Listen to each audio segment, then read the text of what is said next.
I wanted to share with you a quick and easy meal that you can put together and put it into your oven for approximately about an hour and have it ready. So it's something that you actually could put together in the morning, put it in the refrigerator, and then put it in the oven when you get home from work, and it would be ready in an hour. And there's very little work. And this is basically like a mac and cheese with shrimp.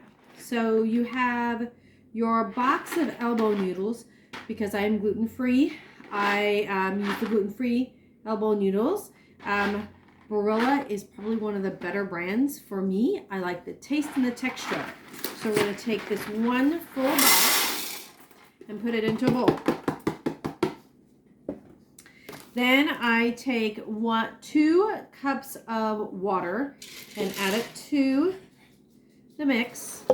And then I'm going to take, now this is homemade, and the reason that it's homemade is, again, I'm gluten-free, so it's gluten-free, and it is a cream of mushroom soup, and I'm just going to add that to the mix.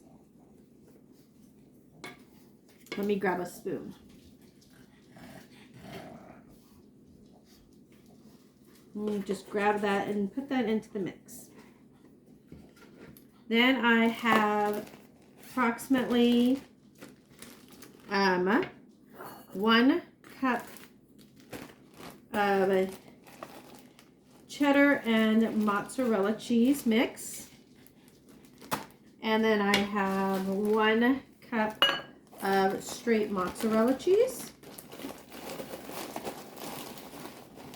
that I also put into the bowl. And as you see, I haven't mixed yet. Then I'm going to take my shrimp. I recommend that you get the frozen shrimp with no tails on it. Makes it a lot better if you can get that. I'm going to dump it in approximately anywhere between a cup to 2 cups, depending on how much shrimp you want into your actual mac and cheese. Then you're going to add approximately a teaspoon of basil, approximately about a ½ teaspoon of salt. I use sea salt, and then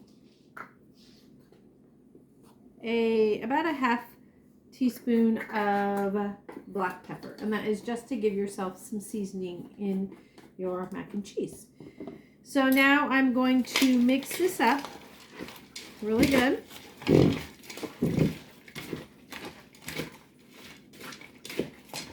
So it's nice and mixed. Okay, then I'm going to take a baking dish that's been covered in butter.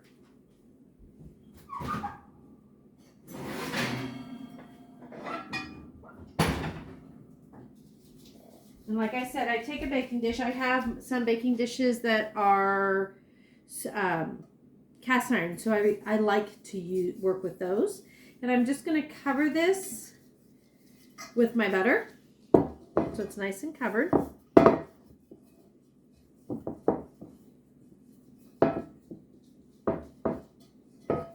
See, nice and covered. Then I'm going to take and I'm going to put my mixture into my baking dish. Okay, and I'm going to see how much at this point, how much moisture I have in my baking dish. You want quite a bit of moisture in there. You want quite a bit of water, because that's what's going to keep your actual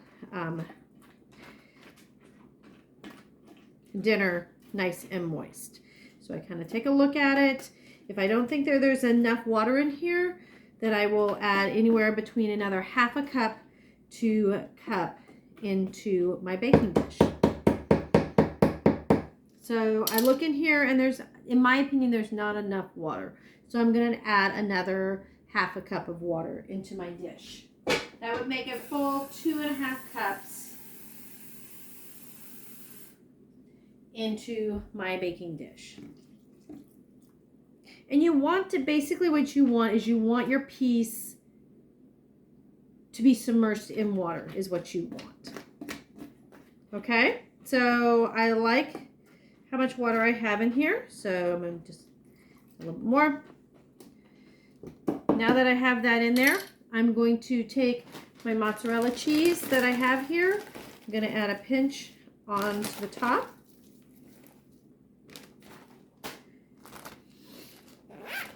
My cheddar and mozzarella mix, I'm going to take and add another pinch onto the top.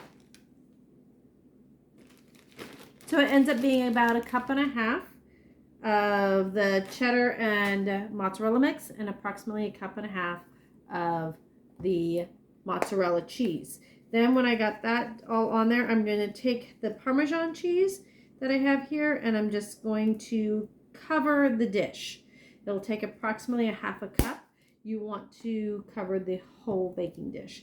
Then at this point, I'm going to put it into the oven at 375 for approximately an hour. I check it.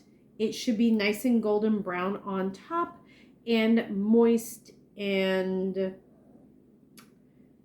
fluffy is the best way to describe it. Once it looks like that, your meal is done, and add a nice salad, some fruit, maybe some steamed broccoli, or even a cucumber salad since it's the late season and there's still a few cucumbers you can get, and you've got a great meal, healthy meal for your family to enjoy this evening.